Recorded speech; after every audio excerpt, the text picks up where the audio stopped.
Hola chicos otra vez, nos volvemos a encontrar, en este caso para hablar un poco de sociedad responsabilidad limitada, SRL, que serán las siglas que utilizaremos para hablar de esta de acá en adelante.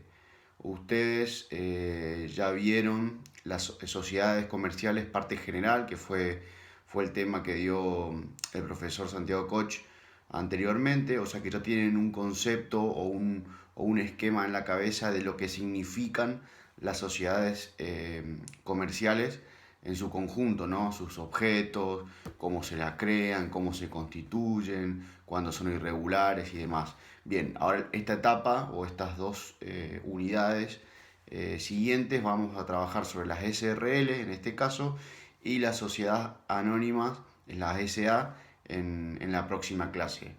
Vamos a utilizar la misma metodología, un paper de 4 o 5 hojas escritos, un videíto explicativo a modo de guía de lectura y de entendimiento, y obviamente unos trabajos prácticos para un poco reflexionar y que ustedes estén en constante estudio de los temas que venimos dando. Bien, pero bueno, arrancamos un poco para poder conceptualizar qué significa la sociedad de responsabilidad limitada, que en este caso vamos a empezar a abreviarla como SRL, como sus siglas, ¿sí? ¿Qué significa la sociedad de responsabilidad limitada? Bien, podemos decir que son sociedades de responsabilidad limitada porque la integración de las cuotas o de los aportes que realizan sus socios al momento de crear una sociedad, en ese momento que aportan las cuotas, limitan su responsabilidad frente a terceros a la integración de las cuotas que suscriben. ¿Se entiende?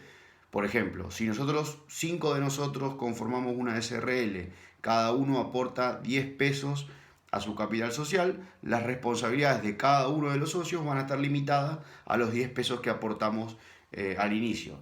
¿Sí? Al inicio o en un cambio que como veremos después de su contrato social.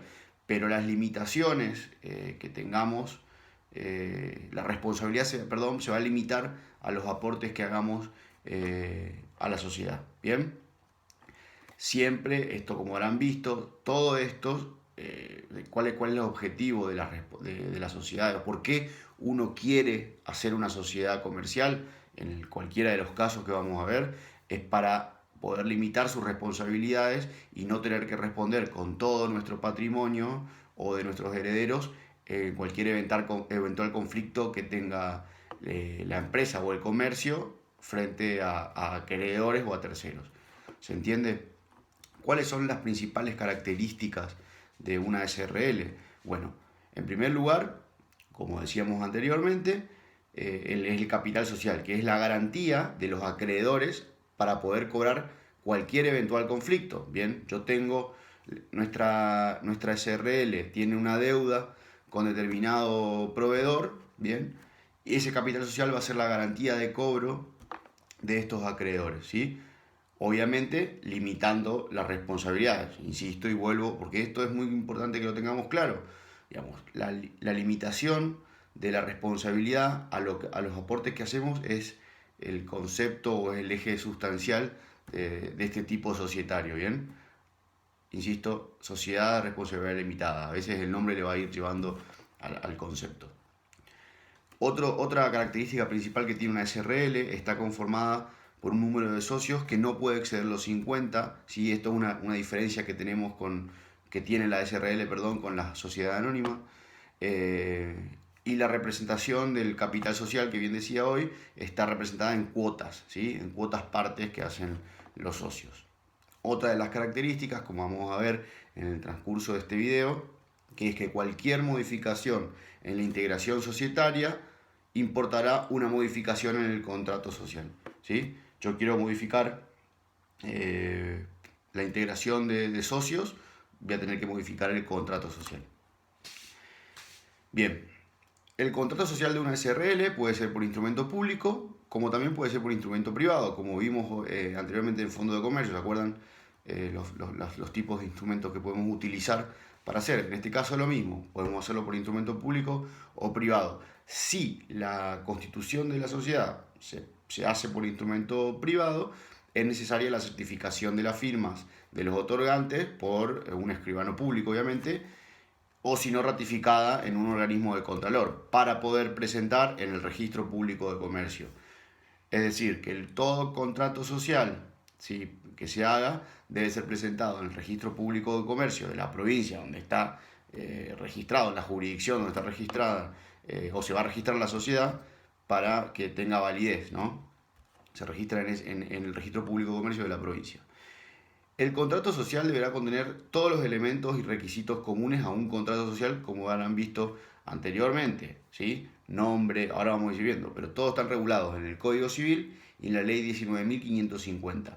El Código Civil y Comercial y la Ley de 19.550 son las normas que van a regular a las sociedades, tanto a las SA como las SRL. Eso también ténganlo muy en claro. Debe cumplir con los requisitos típicos, entre los cuales tiene la principal relevancia, podemos decir, que es la cantidad de socios. O sea, solamente puede tener hasta 50 socios una SRL. Si tiene más, sería una sociedad nula. Otra de las características es que la ley no exige un capital mínimo para una SRL, aunque sin perjuicio de ello, el monto del capital social deberá estar acorde al objeto del contrato, ¿no? Si yo hago una SRL que quiera hacer bombas nucleares o quiere hacer energía nuclear, el capital social no puede ser de 10.000 pesos. Más allá que en el diario, en el trabajo diario de constitución de las sociedades o en el mundillo de la constitución de las sociedades se establece a 12.000 pesos como el capital mínimo que tiene que tener una SRL, más allá de que esto no esté regulado aún en la ley. Bien, hablábamos de las características en generales, pero bueno, dentro de una SRL vamos a ver varias cuestiones. Vimos un poco de capital social, ahora vamos a ver la denominación social. La identificación de la SRL está limitada solamente a la abreviatura o el nombre completo de SRL o Sociedad de Responsabilidad Limitada al final del nombre que pongamos. Esto pueden ser nombre de los socios, cualquiera, Santiago Larrea y los socios SRL, o un nombre de fantasía que puede ser, supongamos, como pongo el ejemplo en el paper, La Gomería SRL. ¿Sí? Esto queda dispuesto en el contrato social y podrán los socios decidir en el mismo el nombre que quiera llevar la empresa. Bien, volvemos un poco al tema del capital social, ¿sí? Dijimos entonces que el capital social que integran se integra al momento de la constitución de la sociedad limita las responsabilidades por el aporte hecho por los socios. Bien, eso es la regla general. Dijimos que se llaman cuotas, los aportes que hacen los socios se llaman cuotas partes también, y como decíamos hoy, la cuota social tiene un carácter indivisible. Pero ¿cómo pueden ser las cuotas sociales? Bueno, tienen que ser el concepto de 10 pesos o múltiplos de tal, ¿sí? Para que entiendan. Ahora bien, dos actos particulares que pueden señalarse como relevantes en lo que hace a la conformación del capital social. Podemos decir que la suscripción, que es el acto a través del cual los socios asumen la obligación respecto de la sociedad de dotarla de capital social. Digamos, son dos pasos. Una, los socios decimos, vamos a aportar tanta plata o tantas cuotas a esta sociedad. Todavía no lo suscribí, digamos, no lo integré. Digo, suscribo que voy a integrar tanto. Bien, en la segunda etapa está la integración. Digo, es el efectivo cumplimiento y la satisfacción de la obligación asumida anteriormente, ¿no? El efectivo cumplimiento del aporte que hago. Cuando hablamos de aportes en dinero, ¿bien? Podemos suscribir o podemos integrar hasta el 25% del capital como mínimo, y tenemos 2 años para integrar el resto del capital o de las cuotas, al capital social, de lo que nos habíamos obligado anteriormente, como le decía hoy anteriormente.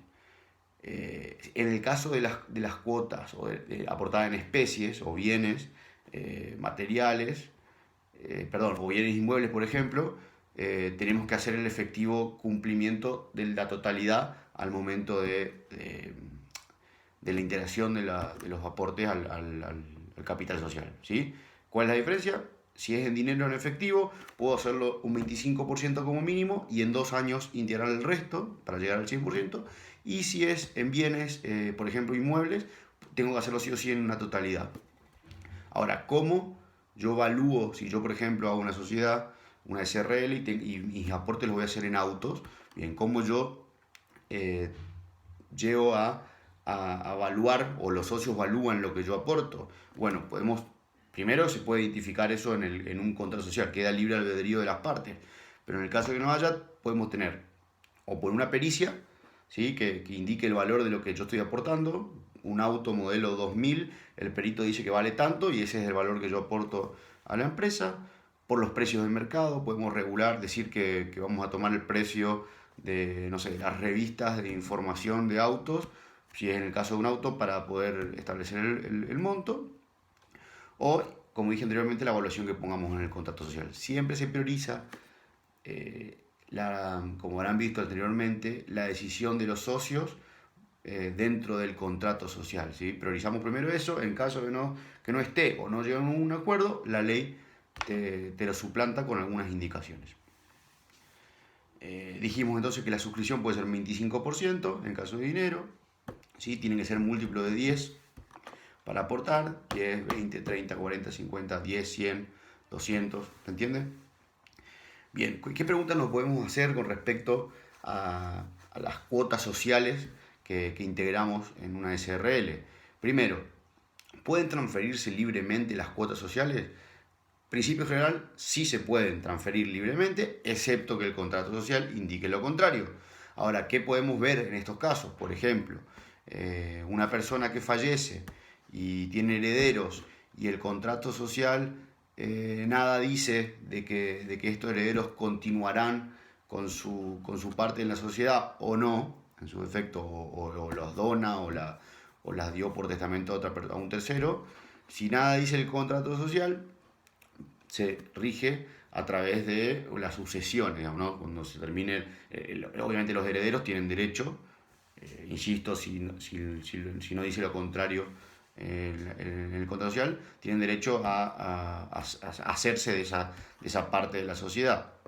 Al principio, hasta que termine la sucesión, bueno, van a ser a través de un administrador de la sucesión. Este en el caso de una cuestión mortis causa o post-mortem, digamos, ¿no? En el caso de, por ejemplo, una transmisión de una persona que esté casada, ¿sí? O sea, según un estado civil casada, y los aportes sean de bienes gananciales, ¿sí? Estos aportes que hizo la sociedad sean gananciales entre los cónyuges, deberá tener una autorización del cónyuge o de la cónyuge para poder transmitir o vender estas cuotas societarias. ¿Se entiende? Entonces, decimos una post-mortem, que en el caso de los herederos se heredan las cuotas, salvo pacto en contrario en el contrato social. En el caso de que el estado civil del o la socia sea un bien ganancial, esto deberá tener, si yo quiero vender, una autorización firmada del cónyuge o de la cónyuge. Bien, ¿quién tiene la administración y la representación de la empresa? Acá, obviamente la ley, como toda empresa, como toda sociedad comercial, permite la decisión de los socios. Pero bueno, vamos a dar varios ejemplos de cómo pueden ser la administración. En el primer caso, cualquiera de los socios puede ser gerente de la empresa. En este caso tendrá la representación de la administración de la empresa y será socio a la vez, digamos, ¿no? Tendrá el doble juego de administrador y representante. Pero también puede ser una gerencia plural, donde el contrato social diga, bueno, la gerencia va a ser plural de diferentes formas y el contrato social establecerá la forma, quién va a actuar primero, quién va a actuar segundo, o si en el caso de ser plural puede tener una gerencia plural, pero se dice en el caso que sea plural puede ser colegiada, ¿no? Donde se toman decisiones por simple mayoría. Entonces, podemos tener tipo de representación plural, donde hay más de uno, ¿sí? Dos o más gerentes que representan a la empresa. En el caso de ser plural, el contrato social dice cómo hacerlo. Puede decir que sea por colegiado, por simple mayoría, o que se votará, hará un titular y un suplente, o diferentes formas que establezcan el contrato social. Por eso siempre es importante qué es lo que nosotros establezcamos dentro del contrato social de la empresa. O puede ser una forma de un solo socio que establezca el contrato social, que es el gerente de la sociedad. Queda dispuesto a los socios. Y por último, podemos decir de cómo se toman las decisiones en una SRL. Bien, las decisiones, volvemos siempre a lo mismo, ¿no? A las decisiones se toman como diga el contrato social y como digan los socios que se tomen las decisiones de la empresa. Yo quiero vender la propiedad de mi sociedad. Bien, el contrato social dirá cómo hacerla. En el caso de que no diga, obviamente la ley establece sus formas adicionales de votación. Siempre y en el uso, en la costumbre que tiene las sociedades, se utiliza el voto de los socios, comunicando a la gerencia a través de cualquier medio que garantice su autenticidad, ¿sí? Carta documento, carta certificada y demás, dentro de los 10 días de haberse cursado la decisión, digamos, ¿no? O si no, de las declaraciones que resulten escritas de todos los socios expresando tal voto. O sea, decimos entre todos que vamos a expresar nuestro voto por una carta, ¿sí? Mandando a la gerencia, se escribe, se firma, se certifica y se manda a la gerencia diciendo que sobre esta cuestión mi decisión es esta. Puede ser o a mano alzada o por voto. Queda a disposición de las partes. Espero que hayan entendido. Cualquier cosa, estamos en el aula virtual. Saludos.